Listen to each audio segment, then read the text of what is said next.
My name is Denise Holloway. I am 65 years old, and just last week I signed away the business that shaped my entire adult life. For over 4 decades, I poured my soul into building a chain of hotels that began with one small inn my late husband and I ran together. After years of sacrifice, sleepless nights, and relentless work, the chain grew into something far larger than I ever dreamed. And now, after selling it for $47 million, everyone around me says it is time to celebrate, to rest, to finally enjoy life. That evening, I invited my daughter Rachel and her husband David to one of the finest restaurants in the city. The kind of place where the tables are draped in heavy white linen, the silverware gleams under candlelight, and the music floats like a whisper in the background. It was supposed to be a night of joy, a toast to the future, a reminder of how far we had come. Rachel looked stunning in a navy dress I had given her the year before. At 38, she still carried the same sparkle in her eyes she had as a child, or so I wanted to believe.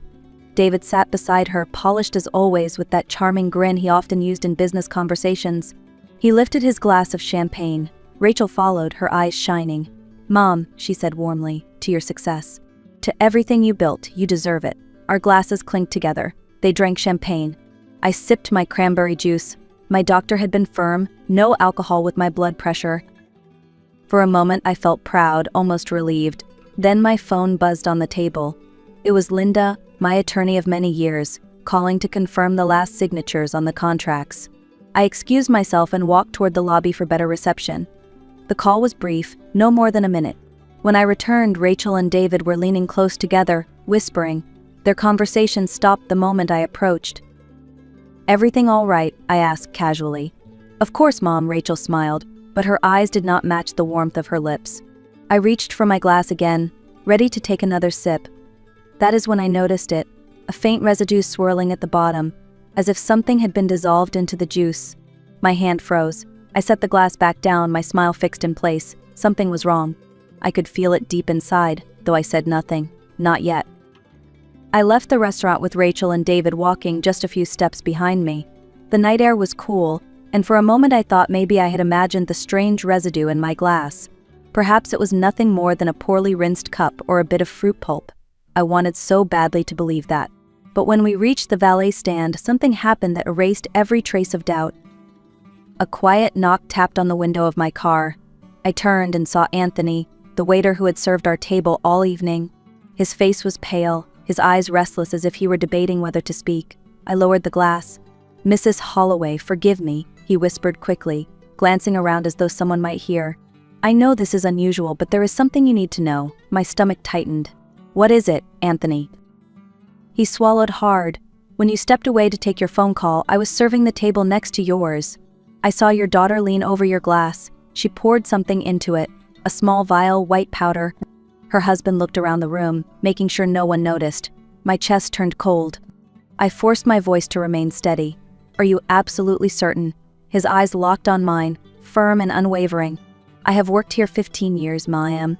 I have never interfered with a guest's business. But I know what I saw, and I could not live with myself if I stayed silent." He reached into his pocket and pulled out a sealed plastic bag. Inside was my glass, the one I had pushed aside without drinking. "I thought you might want to test it," he said softly. "It seemed safer than leaving it on the table." My hands trembled as I took the bag from him. "Thank you, Anthony. You may have saved my life tonight." He gave a brief nod, then slipped back toward the restaurant, his figure swallowed by the shadows. For a long moment I sat frozen in the car, clutching that plastic bag. The night around me blurred, every sound distant. The daughter I had raised, the only child I had, might have just tried to poison me. My breath came shallow, my heart pounding like a drum. And yet, beneath the shock, a colder sensation settled into place, sharp and unyielding. A seed of fury had been planted. I knew then that this was only the beginning. The next morning I drove to a private laboratory on the edge of the city. It was the kind of discreet place where money spoke louder than questions. I handed over the sealed glass to the technician, a young man in wire-rimmed glasses. "I need a full toxicology report," I told him. No delays. He studied me for a moment, then nodded, understanding this was not a routine request. "When can you have results?" I pressed. "By this afternoon," he said quietly. "That would be enough." I spent the next hours restless in a small cafe nearby, My eyes fixed on the clock, my mind replaying Anthony's words. The image of Rachel leaning over my drink haunted me. Part of me screamed that it had to be a mistake, that my daughter could never do such a thing. But another part, the rational part that had weathered decades of running a business, knew I could not ignore the evidence. By 3:00 the call came. The technician's voice was grim. "Mrs. Holloway, your sample contained propranolol in a concentration 10 higher than therapeutic levels. In a patient with heart conditions like yours, this dose could cause severe bradycardia, low blood pressure, even cardiac arrest." I thanked him, though my hands shook so badly I nearly dropped the phone. That evening I sat across from Linda in her oak-paneled office. She had been my attorney, my confidante, for more than 20 years. She read the report in silence, her lips pressed thin. "Propranolol," she murmured. "Clever choice. Hard to detect in a standard autopsy." She looked up, her eyes sharp. "Denise, we need to involve the police. With Anthony's testimony in this report, we have more than enough." I shook my head. "No, Linda, I cannot. Think about it. The headlines. The trial. My daughter branded a would-be murderer. The Holloway name dragged through every paper in the country. I cannot do that to our family, to my husband's memory." Linda leaned forward. "But she tried to kill you. If she tries again, I cut her off. That is why I came to you. I need another way." She studied me carefully, then sighed. "There is something you should know. I have been looking into Rachel and David's finances, especially after you mentioned creating a foundation." Her tone was careful, but I could hear the weight in it. "They are drowning, Denise. Credit cards maxed out, loans unpaid, mortgage behind. They are desperate." My throat tightened. "So that is why." "So it was money." Linda nodded. "They see the hotel sale as their salvation. And when you said you planned to put most of it into a foundation, that must have triggered their panic." I sat back, the weight of truth pressing down on me. My daughter, the little girl I once held close during thunderstorms, the teenager I drove to piano lessons, had measured my life against a dollar sign. I looked at Linda. "I will not go to the police, not yet, but I will not let them try again." Her eyes narrowed. "What are you planning, Denise?" My voice was steady, colder than I ever imagined it could be. "I am going to make them face exactly what they have done." 2 days later, Linda arranged a meeting in her office. She told Rachel and David that we needed to discuss adjustments to the financial plans after the hotel sale. They arrived dressed sharply, as though preparing for a business deal. Rachel wore a light blue dress, her smile carefully rehearsed. David's suit was dark and crisp, his tie knotted perfectly. They looked every bit the respectable couple, but I knew the truth. Linda and I sat across from them at the polished conference table. Papers were neatly stacked in front of us. Rachel leaned forward eagerly. "Mom, I hope you are feeling better. You looked a little pale the other night." I forced a smile. "Much better. Amazing what a good night's sleep can do." David flashed his bright grin. "We were worried about you." "I bet you were," I thought. Linda cleared her throat. "Denise has been reconsidering some of her plans regarding the foundation." I watched Rachel's eyes brighten. "Really, Mom?" she asked, her voice trembling with false relief. I raised my hand. "Yes, I realize there are more important things than I initially thought. Things you only begin to understand when you come close to death." Her smile froze. David shifted uneasily in his chair. Without another word, I reached into my bag and pulled out the lab report. I slid it across the table toward them. "Do you know what this is?" I asked softly. Rachel stared at it but did not touch it. David's face went pale. "It is a toxicology report," I continued. "A test of the cranberry juice I was about to drink at dinner. It contains a lethal dose of propranolol, enough to stop my heart." The room fell silent. Rachel stammered, "Mom, I do not know what you are talking about. This must be some kind of mistake." I shook my head slowly. "No mistake. The waiter saw you, Rachel. He saw you pour the powder into my glass while David kept watch. Anthony has worked at that restaurant for 15 years. He had no reason to lie." Rachel's lips quivered. Tears filled her eyes, but I had seen that performance before. This time I did not believe it. David pushed back slightly in his chair. "This is ridiculous. You are accusing us of attempted murder based on a waiter's word and a piece of paper that could have been forged." His voice shook, betraying his fear. Linda did not move, her expression calm. "That is why we have another guest today." She pressed a button on her phone. Moments later, the door opened and a tall man with a stern face stepped in. "This is Frank Miller," Linda announced, a retired detective. He has been investigating your activities for the past 48 hours. Frank placed a folder on the table. Inside were printouts of David's internet searches, effects of propranolol on cardiac patients, receipts of medication bought under a false name, records of overdue debts totaling more than $2 million. He laid each piece before them methodically, his voice steady. You two are drowning financially. And when Denise mentioned donating $30 million to a foundation, you realized your chance of rescue was gone. Rachel's tears stopped. She looked at me with eyes colder than I had ever seen. You always cared more about your hotels, your money, your legacy than about me, she hissed. Dad died and you buried yourself in work. You promised one day everything would be mine, and then you planned to give it all away to strangers. My heart twisted, but I stayed firm. I built this life for us, Rachel. I worked so you would never want for anything. And this is where it brought us, you sitting here accused of trying to kill your own mother. I leaned forward, my voice sharp as glass. You have two options. Option 1, Linda calls the police right now. You are arrested for attempted homicide. With this evidence, conviction is certain. You will spend years in prison. David swallowed hard, sweat on his brow. And option 2, I continued, you sign this document. It is a written confession of everything you tried to do. Linda will keep it locked in a safe. If anything happens to me, it goes straight to the authorities.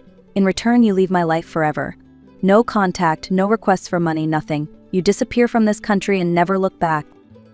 Linda slid the thick document across the table. Rachel's hand trembled as she picked up the pen. We do not have a choice, she whispered to David. He nodded, defeated. Together they signed each page, their names sealing the truth. When they finished, Linda collected the papers calmly, tucking them into her folder. Frank stood ready to escort them out. As Rachel rose, I looked at her one last time. She was no longer my daughter, not in any way that mattered. She had made her choice, and I had made mine. The office was quiet after they left. Linda closed the folder and placed it carefully into her safe. Frank gave me a firm nod before stepping out, his job complete. For a long moment, I sat there unable to move. The polished table reflected my face back at me, lined with years of work, sacrifice, and now betrayal. My chest felt hollow, as though the air had been sucked out of the room. Linda touched my hand gently. Denise, are you all right? I shook my head, unable to speak. Tears I had held back all through the confrontation finally spilled over.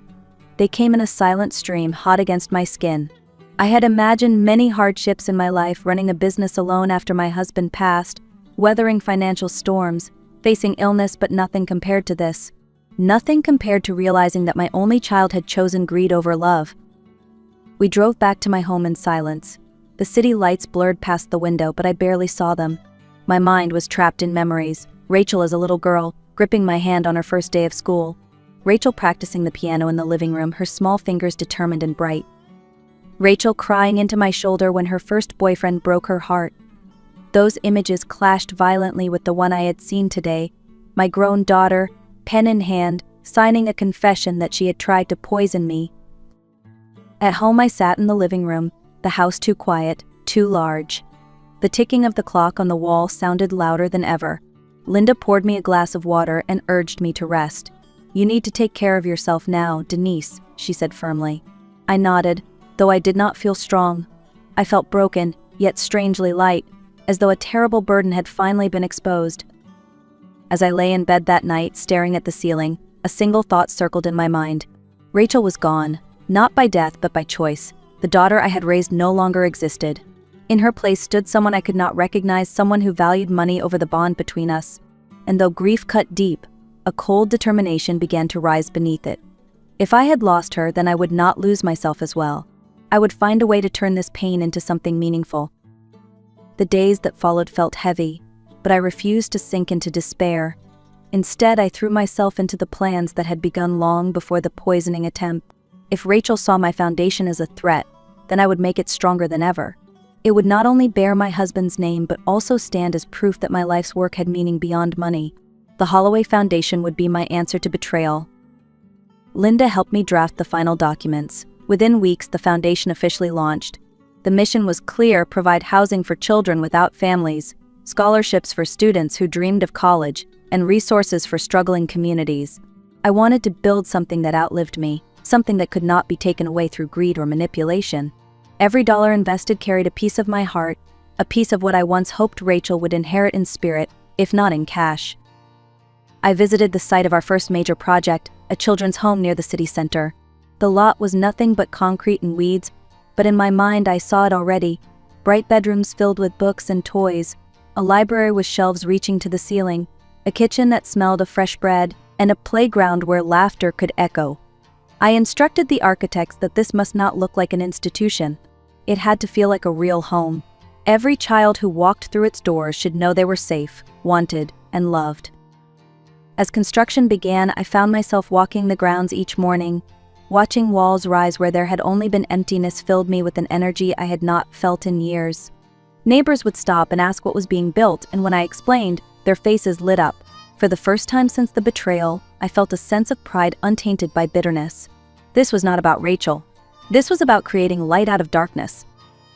At night, sitting alone on my porch with a cup of tea, I still felt the ache of loss. The wound of Rachel's choices was deep and would never fully disappear, but the sound of hammers during the day, the sight of progress taking shape, reminded me that grief could coexist with purpose. If my daughter could not honor our family's legacy, then I would, and I would do it not with anger, but with action. It was a crisp autumn morning when I received an unexpected phone call. The voice on the other end belonged to a young woman named Emily Carter. She introduced herself as a medical student working on a research project funded by the Holloway Foundation. I had signed dozens of scholarship approvals, but I did not recognize her name. She sounded nervous yet determined.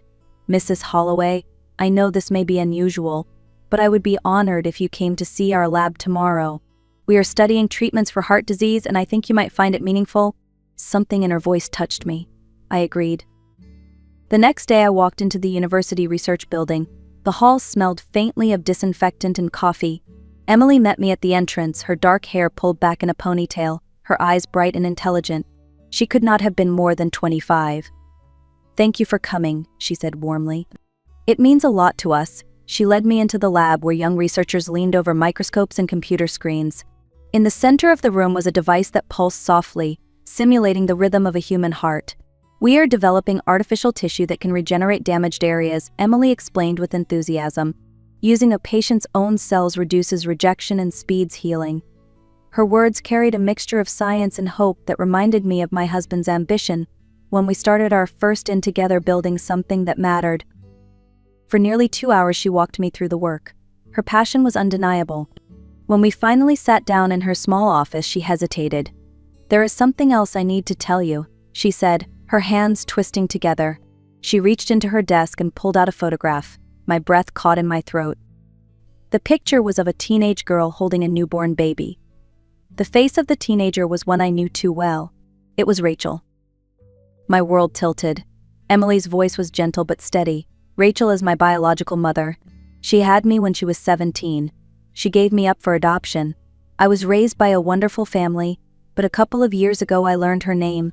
That search eventually led me to you." I stared at her, my mind refusing to process the words. "You are my granddaughter," I whispered.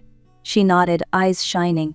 "Yes, I never expected to find you, but when I saw the foundation I thought maybe this was the right way to reach out." Tears blurred my vision.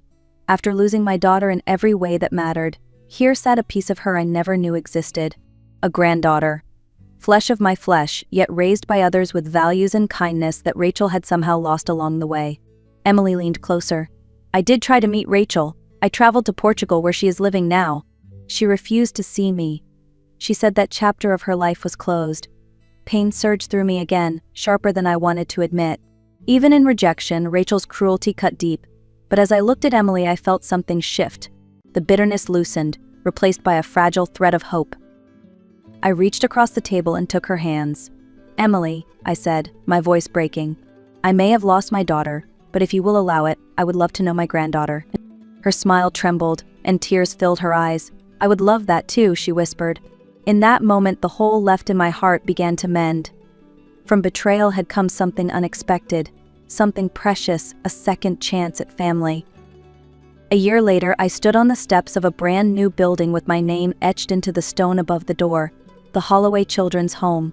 Children's laughter rang out as they rushed inside, exploring the bright rooms filled with books, toys, and sunlight. Volunteers moved through the hallways, guiding little ones with patience and warmth. It was everything I had imagined on those quiet nights when grief threatened to swallow me whole. Now it was real, alive, and filled with promise. Beside me stood Emily, my granddaughter, her white lab coat draped over her shoulders. She had grown into a remarkable young woman, one whose strength came not from wealth or inheritance, but from resilience and compassion. She squeezed my hand gently. "Grandma, I have good news," she said with excitement. "Our research proposal has been approved for clinical trials. If successful, it could save thousands of lives with heart disease." I felt tears sting my eyes. My late husband would have been proud to see this, and I knew in my heart that I was proud beyond words. As the ribbon was cut and the crowd cheered, I looked out at the faces gathered there: children, neighbors, families, scholars. I realized that legacy is not measured by the size of a bank account or the walls of a business empire. Legacy is the impact we leave on others, the hope we spark, the love we give. Rachel had chosen a path of bitterness and greed, and though I mourned her loss deeply, I no longer carried the weight of anger. In Emily, I saw proof that even broken branches can bear new fruit. Later that evening, standing in the courtyard, I took a deep breath and let the cool air fill my lungs. My journey had not been one I ever expected: betrayal by my own child, a near brush with death, and then the miracle of finding a granddaughter who carried forward the values I thought had been lost. Life has a way of breaking us open and then surprising us with what it pours inside. Sometimes the greatest gifts are born from the greatest sorrows. To those listening to my story, I want to leave you with this: family is not always defined by blood. It is defined by love, by truth, and by the people who stand with you when the world falls apart. Do not let betrayal harden your heart. Instead, let it guide you to create something better.